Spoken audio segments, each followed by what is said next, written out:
Hi guys, Eric Sargent, General Manager at Ed Martin Toyota in Noblesville, Indiana, and today I want to show you a brand new, one of the very last 2021 two-row Land Cruiser 200 Series Heritage Editions. Start by talking about the outside of the vehicle.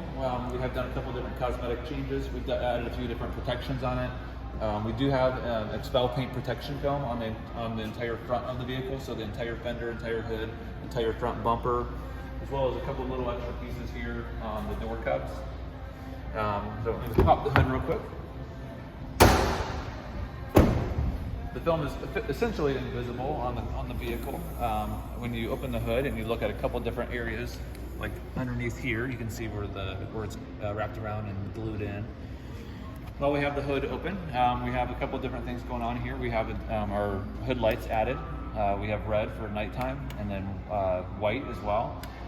They're controlled right here with a little rocker switch, three-way. So red, middle is off, and down is white. We have an ARB twin air compressor mounted to a stainless steel compressor tray. As you can see, it's also got an additional manifold kit right here, as well as an additional solenoid, because we're going to be controlling the airbags in the rear with that here, which I'll show off in just a moment.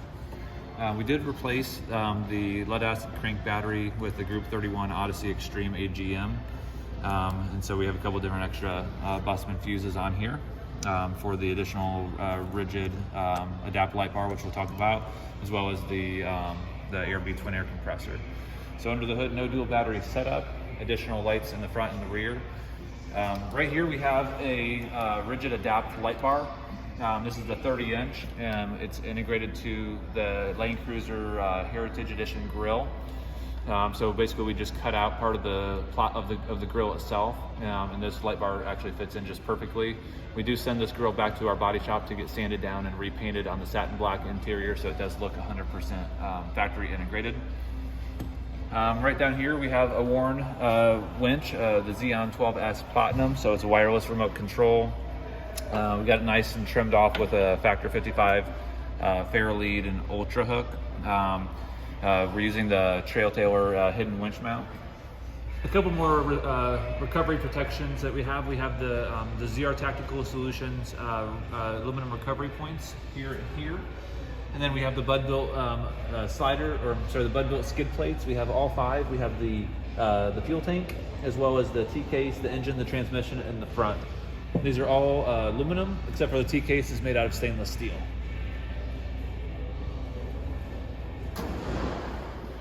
Continuing on to the side here, we have the SLE LX570 rock sliders.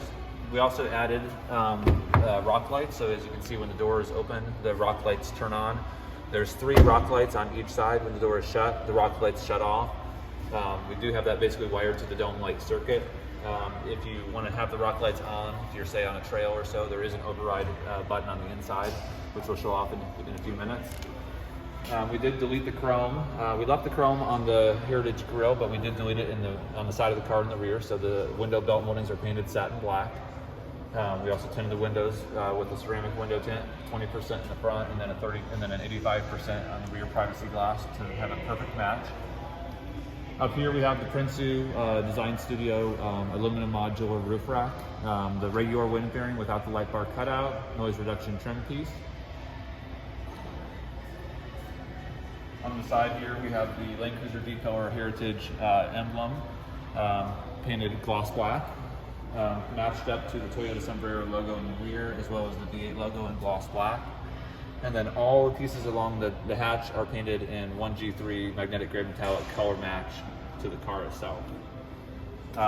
Also, there's a Fox Audio rear backup camera. Of course, the car has the standard rear backup camera down here for just integrated to the head unit. But we have another one integrated to an aftermarket replacement rear view mirror, which we'll show off here in just a moment. While we're at the back, let's take a look at the suspension. We do have an ARB BP-51 suspension. I'll show you the chocks in the front here in a moment. In the back, we are using the 27-22 rear springs. As you can see inside that spring, there's an AirBag Man in-coil helper airbag, which are actually a Firestone airbag, and they're wrapped in a Teflon sleeve just to protect it.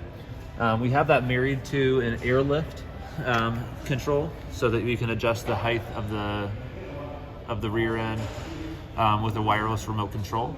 Basically just press up to increase PSI, down to decrease PSI in 2 presets. So it's completely wireless. Don't need to hook up any air hoses to this. It is married to the ARB twin air compressor. Also underneath here, we have a 12.5 gallon long range fuel tank. And then we, and as you may be able to see, actually probably can't, but we do have upgraded plumbing. We have fireproof marine hoses, as well as all 100% stainless steel fittings for quick fit connections. Tires. For tires, we're using the Toyo Open Country AT3s, 295/70/18. We are also using a Spider Trax 1.25 inch wheel spacer, which we cerekoted in black so that it doesn't, so it looks a little bit fancier than the blue that it comes in.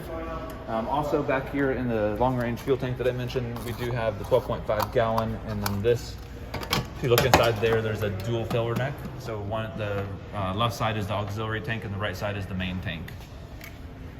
Cool thing about the 12.5 gallon is that once your main tank is at half tank, then basically you can just press the button and then top off at any point in time. In the back, we have a Trekboxx System Bravo, 2-drawer setup. We have the phenolic work surface right here, and then additional storage underneath here. We have some additional hatch lights. We have the white as well as the red, same light that we're using as the hood light. Triple toggle switch located right here.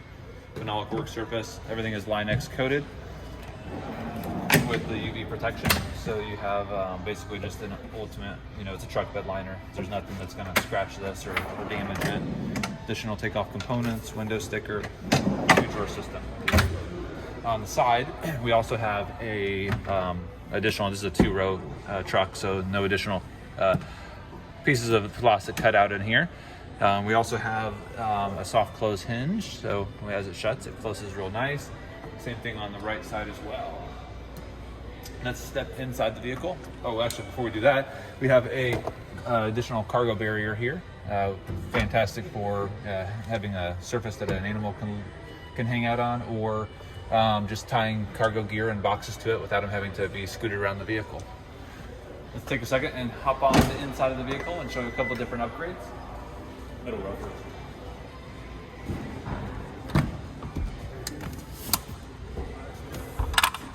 So down here in the middle row, we have added 4 additional USB ports. We have the Kushmals. There's a USB-A and a USB-C, and we have 2 sets. So we have on both sides, we have 4 additional USB ports, 2A, 2C. Let's go ahead and hop in the front seat.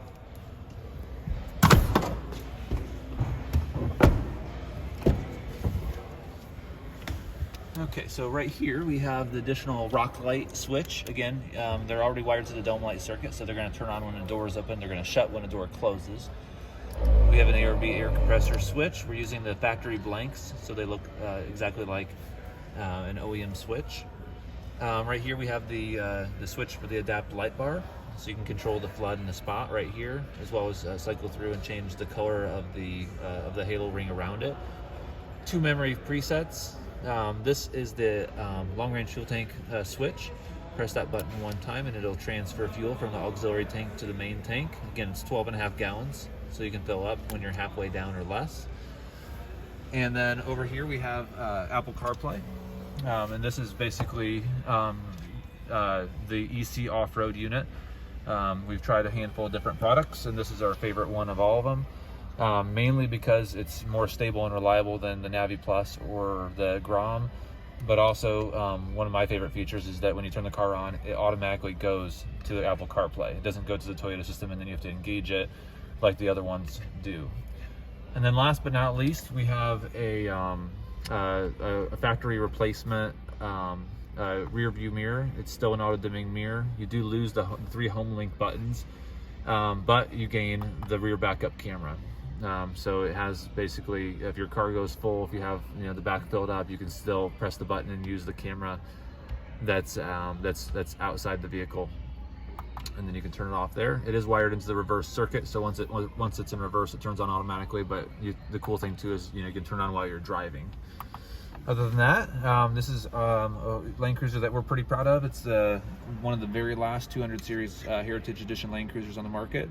It is pre-sold, but if you guys have any interest or any questions in this, we'd be happy to help you and coach you, and maybe even sell you some parts if you're looking at doing this on your own. Thanks for watching. If you like the channel, please hit thumbs up and subscribe.